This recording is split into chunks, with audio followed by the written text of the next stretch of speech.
Біздің күнделікті күйбең тіршіліктің күнтізбесінен демалысқа бөлер уақыт табу қиын.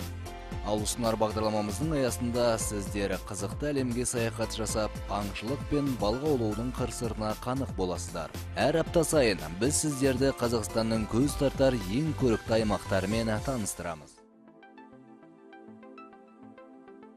Мыңдаған шақырымдық жол, табиғат аясында өткізген 150 күн. Біздің түсірілім топ Қазақстанның барлық бұрышына саяхаттады. Экстрим, іс-сапарлар, аңшылық пен балық аулау. Осы қызықты сәттердің бәрі дерлік біздің бір жылымызды тамаша өткізуге түрткі болды. Олжалы нысан іздейміз деп тау астық, өзен көлді кештік, қиында күрделі жолдарды бағындырдық. Шындығында әр экспедициямыз бізді сынаққа салып, мүмкіндігіміз бен тәжірибемізді шыңдай түсті. Жаңа жылды қалай қарсы алсаң, бір жылыңды солай өткізесің дейді дана халық. 2015 жылды біз елді мекеннен 100 шақырым жырақтағы биік таудың басында қарсы алған ек. Міне, осы жүйе, яғни үйден алыста, табиғат аясында жылды қарсы алу бүгінде дәстүрімізге айналды. Тіпті жаңа жыл ғана емес, көптеген мерекелі күндерді тұмса әлем арасында атап өтеміз. Қоршаған ортаға деген махаббатыңа қандай әрекет істей аласың, қалай қарсылық көрсетесің? Сіздер сенбессіздер, бірақ біз 2015 жылда Мұзтау басында қарсы алғанбыз. Дәл сол кезде біздің жанымызда бүгінде сирек кездесетін мамандық иесі де болды. Виктор аңшы кәсіпші. Ол өмірінің басым бөлігін Батыс Алтай тайгасында өткізеді. Бүгінде аңшы кәсіпшілеріміз күн санап азайып барады. Кәрілер өмірден өткенімен, кейінгі буын бұл мамандықты таңдауға зауқы жоқ.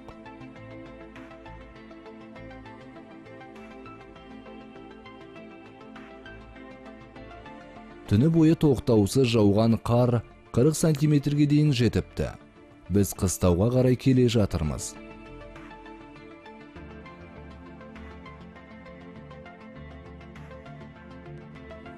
Қарауылба аңшылық шаруа қожалығының директоры Евгений Сидельников бізді Тигирецк жонының бауырындағы Викторға апаруға бірден келісті.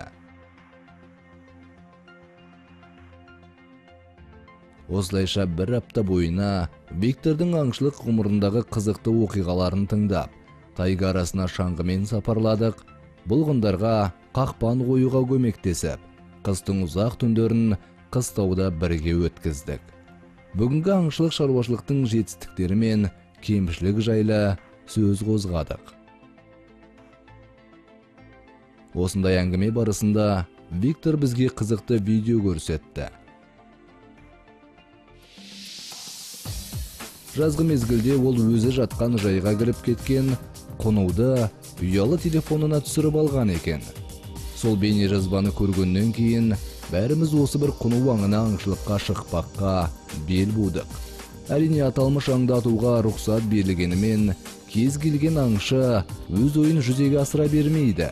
Қазақстан аумағында құнулар Шығыс Қазақстан облысындағы Риддер, Қатон Қарағай, Күршім аудандарында жиі кездеседі.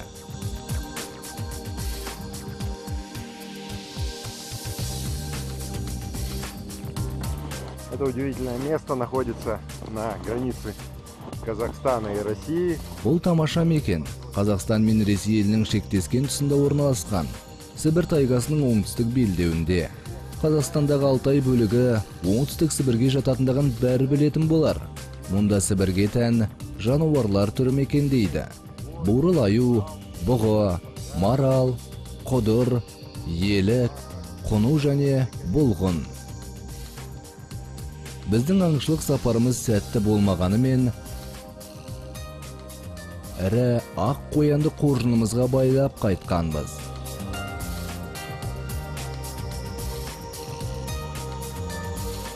Қоян бар маңда қасқырды да кездестіруге болады. Жыл сайын қасқырлар аңшылық шаруашылық қорына қырғидай тиеді. Біздің кішігірім аңшылық топ биыл бірнеше мәрте осы бір итқұстарды атуға шыққан болатын.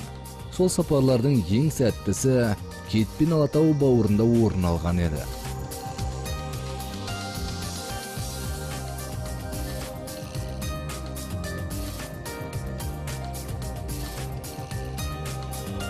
Әлгі таудың басынан Ұлы Хан Тәңірі шыңын көруге болады.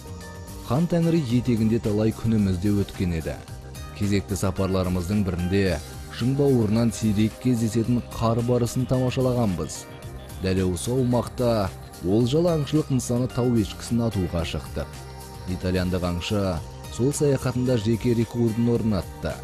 Марко Шнайдердің атқан тау ешкісінің мүйізі 129 сантиметрді құраған сол кезде.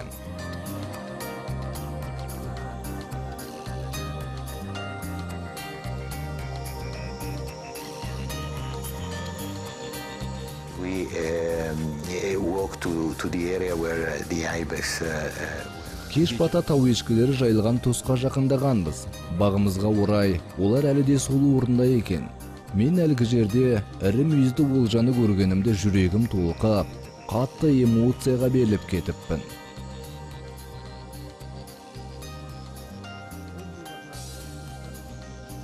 Нысан 250 метрлік қашықтықта тұрды. Мен дәл тигіздім. Осылайша бәріміз риза болып қайттық. Сіздердің елдеріңізде тұмса әлем сол күйінде сақталыпты. Жабайы жануарлары да миллион жылдар бұрынғыдай. Бұл шындығында тамаша аңшылық түрі.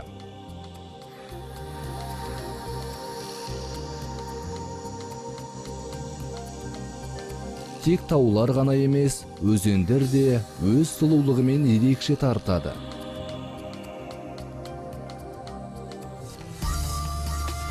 Осы жылы біздің түсіруші оператор Максим Левитин керемет саяхат жасады. Ол жалғыз өзі кішкентай ғана қайықпен Іле өзенін жүзіп өтті. Бұл саяхатын ол 2 бөлікке бөлген еді. Алдымен Максим жоғары бөлікті зерттеді.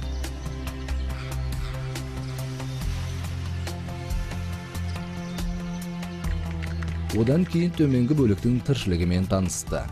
Төменгі бөлікке саяхат, яғни Қапшағайдан Іле атырабына дейінгі аралық көктемгі мезгілде ұйымдастырылды. Әрине жалғыздан жалғыз кез келген адам мұндай қадамға бара бермейді. Экспедицияны 15 наурызда жайдан жай бастаған жоқ. Дәл осы уақытта қысқы ұйқыдан ояну сәті басталады. Қанаттылар қиқулай кері оралып, өз тіршілігін жалғастыратын кезең. Өзен атырабы барлығын бір арнаға ұйыстырған үлкен ағза іспетті. Тоғайлар топырақ құнарлылығы, су деңгейі мен жануарлар мөлшері бәрі бір-бірімен тығыз байланыс орнатқан. Оңтүстік Балқаш тамаша екен. Бұл өңірде мыңдаған құс түрі өз ұясын салды. Су тіршілік иелері ғұмырын жалғастырды, жабайы жануарлар құтты қонысын айналдырды.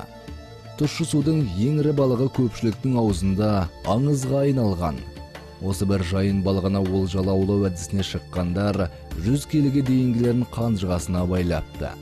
Біз де осы бағымызды сынап көрмекке өзен суына қармақ салған едік.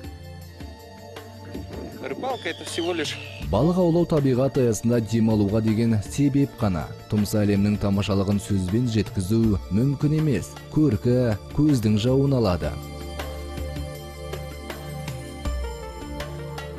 Балқаш көлінің ихтиофаунасымен толық танысу үшін су тереңіне сүңгу керек. Біздің бейнекамералар су асты хандығына сан мәрте сапар шекті.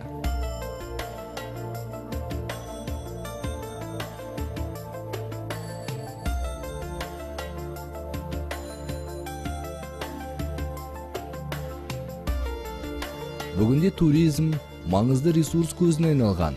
Содан болар жыл сайын Іле атырабына мыңдаған туристер ағылады.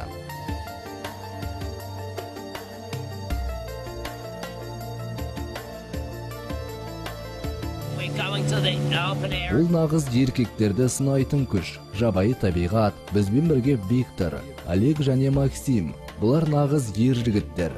Бұл орын шындығында керемет демалыс аумағы. Қазақстан төрінде сонау алғашқы қалыптасқан жабайы табиғат әлемі сол күйінде сақталған.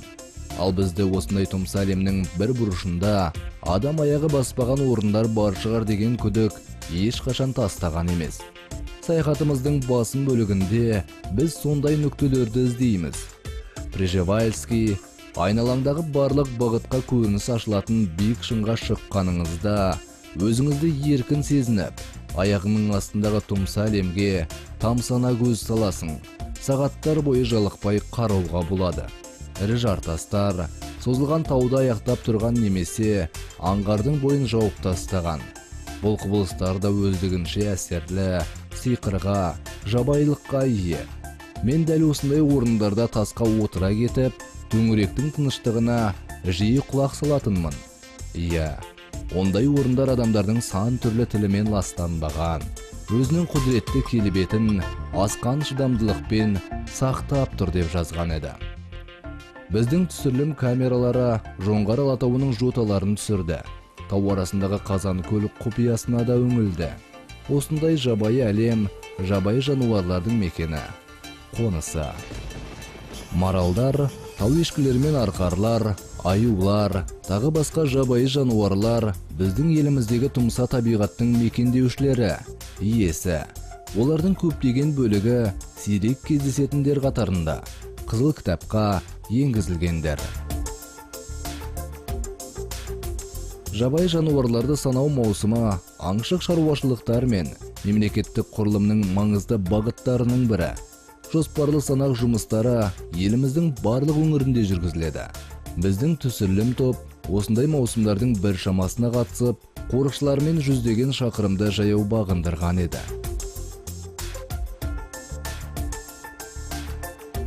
Бүгінгі таңда біз Шығыс Қазақстан облысының көрікті нүктелерінің барлығына бара отырып, облыстың таулы өңірін түгел зерттей алдық деп сенімді түрде айта аламыз. Орталық Қазақстан өзінің тамаша табиғатымен есімізде қалды. Қарқаралы таулары, кент сілемдері мен Баянауыл. Бұл өңірдің туристік мүмкіндіктері қатты таңғалдырады.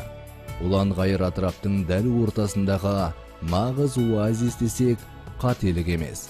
Қарағай мен қайың ағаштары қаптай өскен кішігірім таулы жоталар саяхатшыларды таңғалдырмай қоймасы шындық.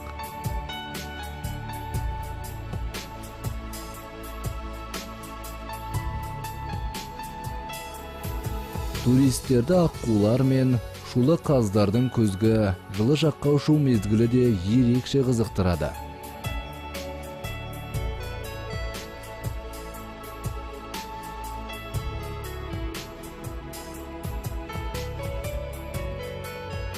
Осындай тамаша ұшу маусымына куә болу үшін біз Солтүстік Қазақстан облысына сапарладық.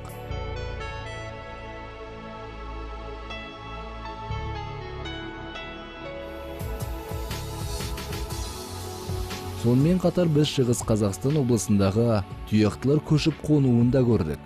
Алғашқылардың бірі болып қарды жарап бұғылар келеді. Олардың артын басып еліктер, маралдар мен құдырлар ауады. Тұяқтылар ізін салып, таулы Алтайдың аю, қасқыр, құну секілді жыртқыштары да Қазақстан жеріне асығады. Еліктер тіпті тура жанымыздан жүгіріп өтті. Бір қызығы, маралдар мен еліктер әртүрлі уақытта көшеді. Мысалға, еліктер солтүстік бөктерді таңғы мезгілде өтіп кетуге тырысса, маралдар қар еріп, жұмсарғанда тұяқтарына батпас үшін кешкі мезгілді құп көреді. Бұл әрине олардың салмақтарына байланысты болса керек. Таңғы қар еліктерді көтергенімен салмағы ауыр маралдардың сүйағына кедергі келтіреді. Сол саяхатымызда көптеген аңшылар ұзақ жылдан бері аталмай жүрген жыртқыш аюмен де кездестік.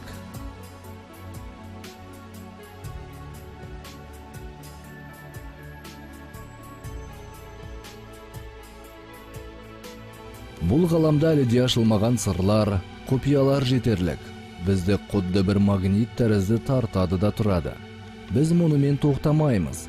Келер жылы бізбен бірге экстрим мен саяхат әлеміне, аңшылық пен балық аулау сапарларына шығатын боласыздар.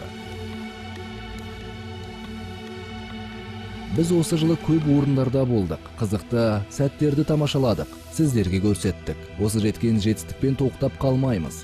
Бұдан әріде еліміздің тамаша орындарымен таныстыратын боламыз. Келесі кезең бұдан да қызықты оқиғаларға толы болмақ. Барлықтарыңызды жаңа жылдарыңызбен құттықтаймыз. Ал енді дәстүр бойынша жаңа жылды қарсы алмаққа ниеттенген орында шыршаны сәндеуге кірісейік.